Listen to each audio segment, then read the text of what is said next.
ajouter avec moi Vincent Reynaud, professeur agrégé au département de communication d'Emerson College. Bonsoir. Bonsoir.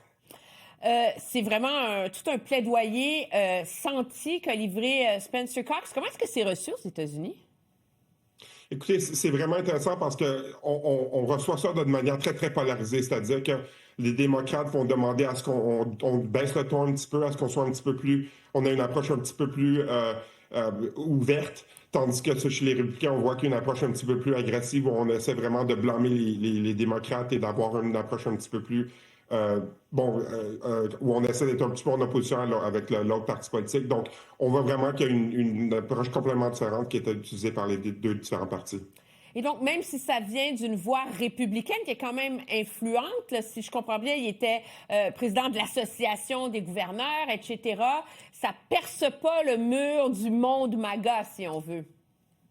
Et c'est très difficile de percer ce mur-là parce que Donald Trump attise un petit peu le feu qui existe présentement. Il est d'ailleurs allé ce matin sur l'émission du matin de Fox News et il a dit essentiellement c'est pas mon problème et bon, le problème, c'est vraiment les démocrates extrêmes, les progressistes extrêmes. Donc, c'est très difficile de percer ce mur-là quand le président donne le ton. Et ce genre de message-là est repris par les chambres d'écho sur les médias sociaux numériques. Et on voit que les influenceurs et les influenceuses conservateurs et conservatrices poussent vraiment ce message-là et tentent d'attiser un petit peu le feu et d'essayer de mobiliser les troupes. Parce que, tu sais, M. Trump, on l'entend, il décrit le meurtrier depuis le début, là, sans même savoir qui c'était, comme un fou de la gauche radicale. Mais quand on le regarde, premièrement, on ne connaît pas encore ses motifs. On a très peu de détails sur lui. Mais pour ce qu'on en sait, c'est un garçon de bonne famille. Il n'était pas connu pour être un hystérique gauchiste. Les balles, les douilles qui étaient dans sa carabine, il y en a une qui dit « Et fasciste, attrape ». Puis l'autre dit « Si tu lis ceci, tu es gay ». Donc, c'est pas, il n'entre dans aucune case idéologique. Est-ce que ça vient pas affaiblir l'espèce de narratif qui sort de la Maison-Blanche et des porte-voix MAGA comme Steve Bannon, Elon Musk, etc., à l'effet que c'est l'œuvre d'un gauchiste radical? Absolument. Je crois que le porte-voix MAGA avait vraiment déterminé que, bon, c'était la personne qui s'était attaquée à Charlie Kirk avait un profil précis. Et depuis qu'on a procédé à l'arrestation de ce jeune homme-là, on voit que cette personne vient d'une famille, en fait, républicaine, vient d'une famille qui vient de l'Utah. Et puis, on voit aussi que cette personne-là vraiment pas, est pas dans les attentes qu'on a mises en place. Non, c'est ça. Et je crois que ça va être intéressant de voir ce qui va se passer au cours des prochaines heures et des prochains jours. Parce que là, on voit que le porte-voix MAGA est en train de recalibrer un petit peu le message. On est en train de rétablir un petit peu les approches et on essaie de changer le message pour qu'on puisse quand même mobiliser les troupes à travers un message qui est très, très différent. Donc, ça va être intéressant de voir un petit peu comment le message va évoluer au cours des prochaines semaines. Et j'ai hâte de voir un petit peu comment Donald Trump va se réajuster le tir au cours des prochains jours.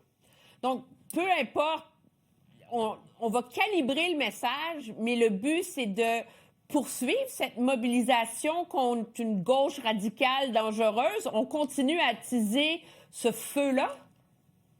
Absolument, et c'est une approche qui détonne grandement des anciens présidents. Par exemple, si on pense à Joe Biden, on pense à George W. Bush, on pense à Barack Obama. Dans des moments de tension nationale, les présidents étaient toujours là pour un peu réduire les tensions et puis essayer d'unir la nation. Donald Trump a utilisé une approche qui est complètement différente. Il va aller sur les différents médias conservateurs, il va essayer un petit peu d'attiser le feu. On peut parler ici d'une gouvernance qui est très partisane, c'est-à-dire qu'on utilise tous les événements qui se passent présentement aux États-Unis, on utilise ça afin de galvaniser ses troupes et d'avoir un petit peu, de mobiliser ses troupes en prévision des prochaines étapes qui s'en viennent. Donc, c'est une approche qui est complètement différente de ce qui a été utilisé précédemment par les autres présidents démocrates et républicains. Il faut aussi mentionner que plusieurs gouverneurs et plusieurs politiciens qui essaient un petit peu de réduire la tension. On pense à Spencer Cox, mais on pense aussi à plusieurs élus dans la Chambre des représentants et au Sénat qui essaient un petit peu de réduire la tension. Mais ça va être très difficile avec un président qui occupe l'espace médiatique et qui est vraiment capable de donner le ton. Est-ce que vous partagez l'analyse du gouverneur Cox à l'effet que lui parle d'un watershed moment, hein, que l'Amérique est face à un point de bascule dans son histoire en ce moment?